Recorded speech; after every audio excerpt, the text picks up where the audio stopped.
लोकसभा चुनाव से जुड़ी इस वक्त की बड़ी खबर आपको बता दें, चुनाव आयोग की थोड़ी देर में बड़ी बैठक होने जा रही है। लोकसभा चुनाव की तैयारियों पर यह मीटिंग होगी। लोकसभा चुनाव की तारीखों को लेकर यह बैठक बुलाई गई है। आज ही नए चुनाव आयुक्तों ने अपना पदभार भी संभाल लिया है। थोड़ी ही देर में चुनाव आयोग की यह अहम बैठक शुरू होगी और इस बैठक से जुड़ी हर जानकारी हम आप तक पहुंचाएंगे। लेकिन कयास यही लगाए जा रहे हैं कि अब किसी भी वक्त 2024 के लोकसभा चुनावों की तारीखों का ऐलान मुमकिन है।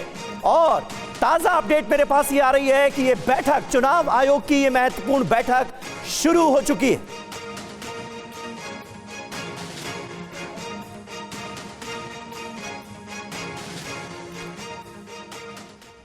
चुनाव आयोग की टीम पूरी तरह से तैयार है। टीवी 9 भारतवर्ष पर चुनाव की तारीखों को लेकर सबसे बड़ी कवरेज जारी है। हमारे साथ देश भर से हमारे रिपोर्टर्स मौजूद हैं, साथ ही हमारे खास मेहमान भी हमारे साथ लगातार बने हुए हैं। पहले देख लेते हैं कि आज क्या क्या हो रहा है और क्या क्या हुआ है अभी तक।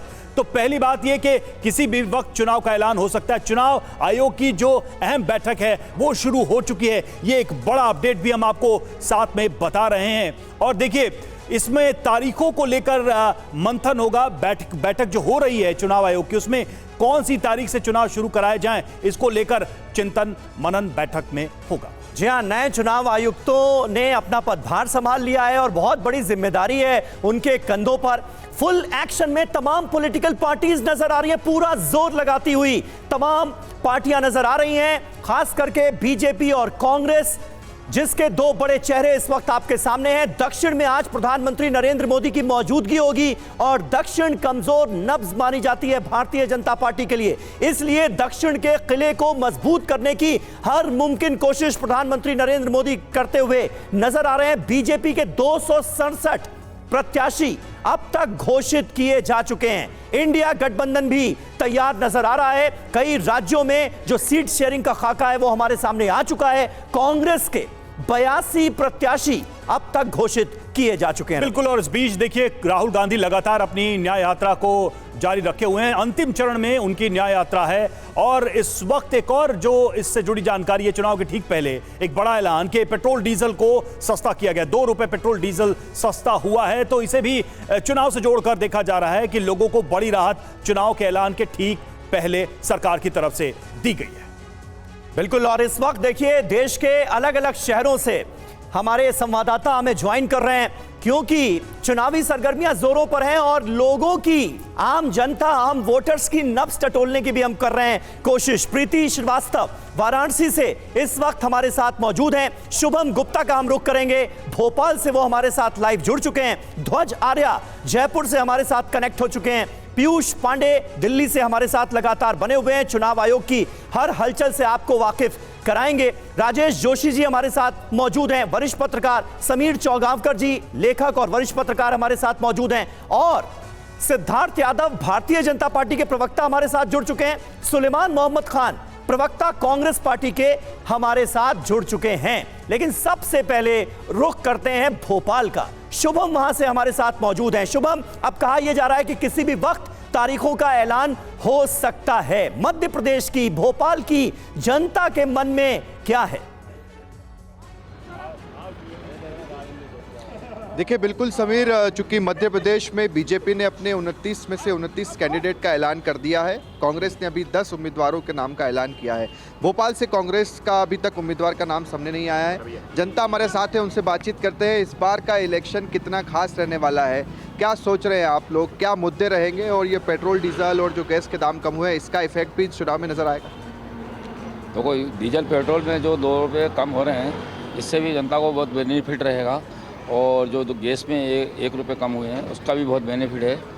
और इस बार मोदी जी ने बहुत सी योजना भी निकाली है, जैसे फसल योजना किसानों के लिए, गरीबों के लिए उज्जवल योजनाएं, गैस कनेक्शन और आयुष्मान कार्ड हैं और जौनसन निधि योजना है। आप बताएं, जो सीए अभी आया, लागू किया है सरकार ने नोटिफिकेशन, इसका असर भी इस बार के चुनाव में दिखाई देगा? मुद्दा बनेगा? जी, दिखेगा। इस बार इसका ही मुद्दा बनेगा। और जो मोदी जी जो नई रणनीतियाँ चालू कर रहे हैं, ठीक है, तो देखिए लोगों की प्रतिक्रियाएं चुनाव के ऐलान को लेकर और सभी को इंतजार है। सिद्धार्थ यादव बीजेपी प्रवक्ता हमारे साथ जुड़े हुए हैं। सिद्धार्थ जी, बीजेपी को तो बहुत बेसब्री से इंतजार होगा, क्योंकि अभी हमने देखा कि एक सीरीज ऑफ अनाउंसमेंट योजनाओं की प्रधानमंत्री की तरफ से, केंद्र सरकार की तरफ से बैक टू बैक की गई है। तो मुझे लगता है अब उस पर विराम हो गया है, तो अब तो इंतजार सिर्फ चुनाव का है और जनता आपके कार्यों को कैसे देखती है उसको भी टेस्ट करने का समय है। देखिए, निश्चित रूप से जिस दिन से, पहले दिन से हमारी सरकार बनी थी, उसी दिन से जनता के हितैषी फैसलों को लेना हमारी सरकार ने शुरू कर दिया था और ये कार्य सतत चलता रहेगा। जिस दिन तक चुनाव की घोषणा होगी उस दिन तक हमारी सरकार 24/7 काम करने वाली सरकार है। बिना किसी छुट्टी के देश के यशस्वी प्रधानमंत्री देश की जनता के लिए काम करते हैं। उन्होंने पिछले पूरे 5 साल में, और यहाँ तक कि इस बार तो हम अपना 10 साल का रिपोर्ट कार्ड लेकर के जनता के बीच में जा रहे हैं। जिस प्रकार का एक मूलभूत परिवर्तन हमने भारत में करके दिखाया है, उसी का विश्वास है कि ये जितने फैसले हुए हैं, जनता का समर्थन हमारे लिए बढ़ता ही जा रहा है और उसका मुझे लगता है कि आगामी चुनावों में जैसे ही घोषणा होगी और जब एक चुनावी मूड भी एक आप लोगों के सामने बनेगा, तो जो जनता की इच्छाएं हैं, आकांक्षाएं हैं और जो उनका मन बन चुका है, वो भी आपको धीरे धीरे रिफ्लेक्ट होने लगेगा। अब तो बस इंतजार है। कोई भी सरकार, मैं मानता हूं कि इतने एक्साइटेड होकर के जनता के बीच में भारत के इतिहास में कभी नहीं।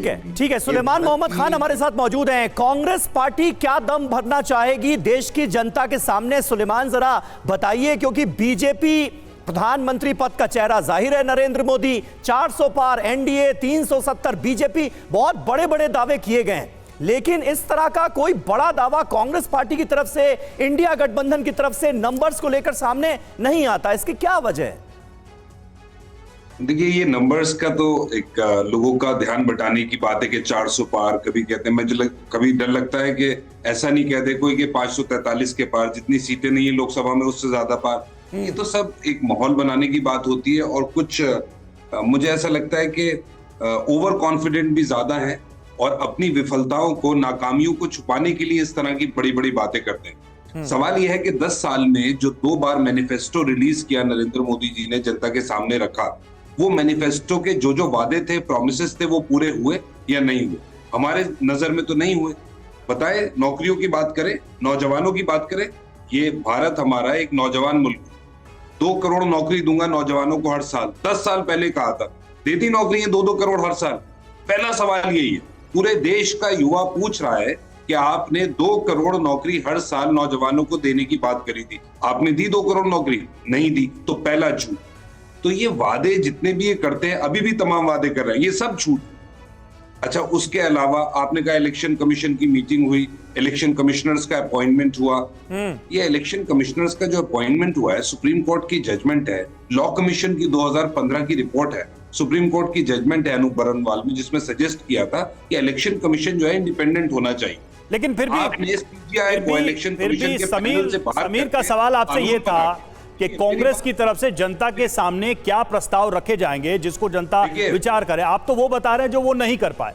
आप लोग क्या करने वाले हैं? ऐसा कोई प्रपोजल था या नहीं है? उस पर हम लौटेंगे। हमारे साथ और मेहमान नहीं, मेरी बात सुन ले। आपने मेरी बात, यही तो स्मार्टनेस है आप लोगों की, आपने बात काट दी। यही तो बताना है कि आप नए 5 साल के वादे किए, वो झूठ बोल बोल के मीडिया के जरिए हमने कर दिए, फिर 5 साल किए, फिर नेक्स्ट इलेक्शन आ गया। अब हम यही तो बता रहे हैं कि किस तरह बेईमानी हो रही है।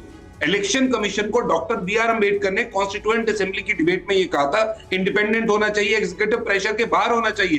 क्या बात है मोदी जी, अपने लोगों को इलेक्शन कमीशन में बिठाते हैं, ऐसी क्या बात है? क्या, किस बात का डर है? राजेश जी, चुनाव जो है, ठीक है राजेश जोशी से मेरा सवाल है अब, चुनाव जो है राजेश जोशी को फंड दिया, बिल्कुल, फ्यूचर गेमिंग ने कितना बीजेपी को फंड दिया और कितने ठेके मिले, किन कंपनियों पे छापा पड़ा? ठीक है, जवाब नहीं लेंगे तो ठीक नहीं होगा। ठीक है, ये मुद्दे आप जनता के सामने ले जाएंगे। अभी समय है चुनाव में।